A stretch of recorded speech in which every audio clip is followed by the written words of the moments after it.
राधे राधे। कैसे हो आप सब लोग? स्वागत है आपका सनातन दर्शन में। तो आओ मैं आपको एक छोटी सी कथा सुनाता हूँ, भगवान पे भरोसा। देखो कितना विश्वास होता है भक्त को, कैसा वो श्रद्धावान होता है कि एक राजकुमारी और दूसरी एक जमींदार की पुत्री, दोनों की दोस्ती थी। एक दिन राजा के यहाँ भगवत प्रेमी पंडित जी ने लाइट जला दी। महात्मा व संत सेवी राजा थे। महात्मा जन आते थे और महात्माओं का कार्य काम होता निरंतर अपने प्रभु की सेवा और सुमिरन में मगन रहना। सेवा सुमिरन में ये बहुत बड़ी सामर्थ्य है। अगर हम हर समय सेवा और सुमिरन में रहें तो कभी कोई माया प्रपंच में परास्त नहीं कर सकता। जहाँ हम सेवा सुमिर से अलग हुए वहीं हमें दुखों का सामना करना पड़ता है।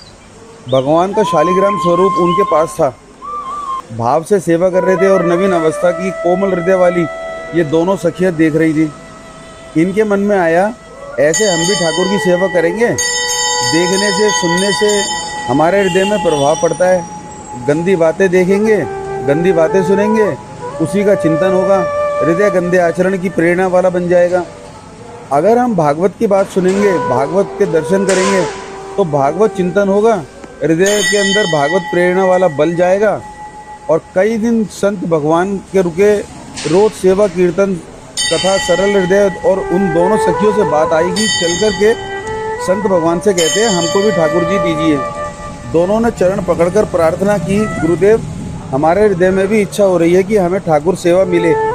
अब दोनों बच्चे ही थे। संत भगवान ने विचार किया, सेवा पद्धति में बहुत सावधानी की आवश्यकता होती है। ये बच्चे कहीं सेवा अपराध ना बन जाएं। सेवा अपराध भी होता है। उपासना में चलने वाले उपासक, उसको सेवा अपराध और उप सेवा अपराध 32 ये 64 इन पर सावधान रहना चाहिए। ये गलती नहीं होनी चाहिए। जैसे आप ठाकुर सेवक हैं, अपने घर में सेवा विराजमान किए हुए हैं। अब जैसे आपको ठाकुर जी के दर्शन के लिए जाना है, जहाँ तक ठाकुर जी के दर्शन करने के लिए जाना है, हो सके तो पादुका ना पहने, नंगे पैर दर्शन करने जाएं। यदि आप में ऐसी सामर्थ्य नहीं है किसी कारण से, तो सीढ़ियों में पादुका नहीं पहनना चाहिए। जहाँ से मंदिर की सीढ़ियाँ हैं, पादुका उतारकर माथा रखकर सीढ़ी में फिर चढ़ना चाहिए। खड़ाऊ का पहन करके श्री विग्रह के दर्शन के लिए जाने में फिर अपराध लगता है। अगर अपने मालिक के दर्शन करने जा रहे हैं, स्वामी के दर्शन करने जा रहे हैं, प्रभु के दर्शन करने जा रहे हैं, तो अपनी कुटिया से और मंदिर तक नंगे पैर जाना चाहिए। ये भावना रखनी चाहिए। भरत जी जा रहे थे प्रभु के दर्शन करने के लिए अयोध्या से, पैदल ही चले थे। सुकुमार चरण अरविंद बड़े बड़े के फो के छाले पड़ गए। वशिष्ठ ने देखा, सबने मिलकर भरत जी से कहा पालकी पर बैठ जा मेरे प्रभु, यहाँ नंगे पैर चले हैं और मैं पालकी पर बैठ जाऊं। उचित तो यह है कि अपने प्रभु के दर्शन के लिए जा रहा हूं तो जहां जहां प्रभु के चरण पड़े हैं वहां वहां मेरे शीश पड़े, अर्थात भर जाऊं। उचित मेरा सत्य सेवक धर्म कठोर, यहाँ मैं सर के बल चल कर के जाऊं, पर असमर्थ हूं। तो आप कह रहे हैं पैर में छाले पड़ गए तो आप सवारी में बैठ जाएं, ऐसा नहीं हो सकता। मैं अपने प्रभु के दर्शन के लिए अब जाएं तो हो सके सामर्थ्य हो तो पादुका ना पहने, कोई खड़ाऊ चप्पल जूता आदि ना पहने। अगर पहनने हैं तो बस सीढ़ियों तक ही पहन कर जाएं, ऊपर सीढ़ियों के नहीं। इतने सुकुमार मत बनो, ये आग में जलाया जाएगा शरीर, ये गाड़ दिया जाएगा शरीर, इससे ज़्यादा प्यार ना करो। अब इतना दृढ़ विश्वास है कि ये बच्चे हैं, सेवा भाव कैसे पूर्ण कर पाएंगे।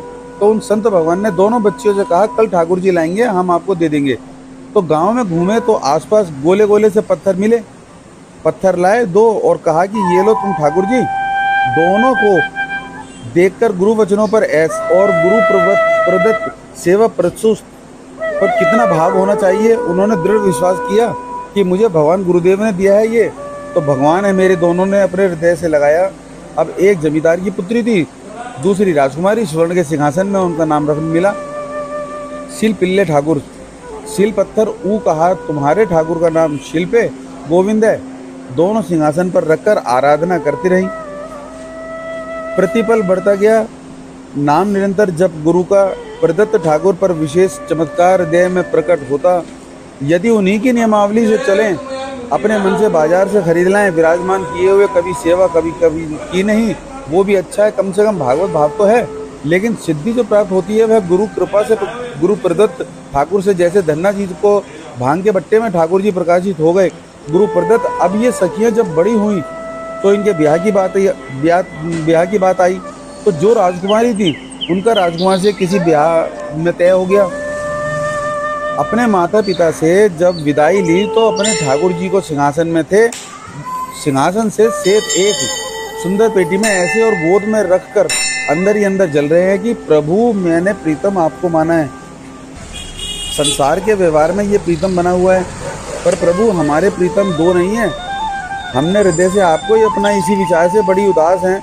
पालकी हो मैं ऐसा राज सैनिक चल रहे हैं, पालकी में हो बहू जा रही है और राजकुमार घोड़े पर है। राजकुमार बार बार पालकी के समीप जाता, दर्शन करने की इच्छा होती ना तो उदास देखता। मन में बड़ी गिलानी हुई।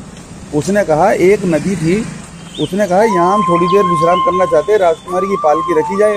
और सैनिक दूर खड़े हो गए। वह राजकुमार जैसे वैसे ही आज्ञा हुई तो बात करना चाहते हैं, पर वो न देखती और न बात करती। और इतना सुंदर रूप, क्योंकि ब्रह्मचारिणी और भगवत आराधना थी उसके मन में। अब उसके हृदय में जलन हुई कि ऐसा क्या है जो हमसे बात नहीं कर रहे। बस बार बार ऐसे पिटारी खोल के ऐसे ठाकुर जी को निहारते देखते। नाम जप और सेवा के प्रभाव से वह शिल नहीं रह गया था। वहाँ उसके सांवरे श्याम सुंदर की झांकी मिलती थी। जब अपने शिल्प ठाकुर जी को देखती तो ललित त्रिभंगी श्री लालजू महाराज श्याम सुंदर दिखाए। अत्यंत आसक्ति गुरु प्रदत्त किसी भी शब्द में, किसी भी वस्तु में दिव्यता होती है, बस हमारी भावना होनी चाहिए। अरे बोले ये हम नहीं दे सकते, ये गुरु प्रदत्त है, हम नहीं प्राण दे सकते हैं, लेकिन ये नहीं जिसका गुरु वचन है, गुरु प्रदत्त वस्तु पर गुरु प्रदत्त है पर दृढ़ निश्चय हो गई, वह ही सिद्धि हो जाता है। अब उसने समझ लिया कि पिटारी में जो कुछ है यही हमारे और राजकुमारी के बीच में बाधा है। 2-4 दासियों को बुलाया और कहा इनको बातों में अलझाओ, पिटारी पीछे हमें दो। वह प्रवीण दासियां उनके विनोद भाषा में हंसी मजाक में बात की, लेकिन वो उदासीन धीरे से गोद में पेटी थी ले ली। हम लिए हुए आप बात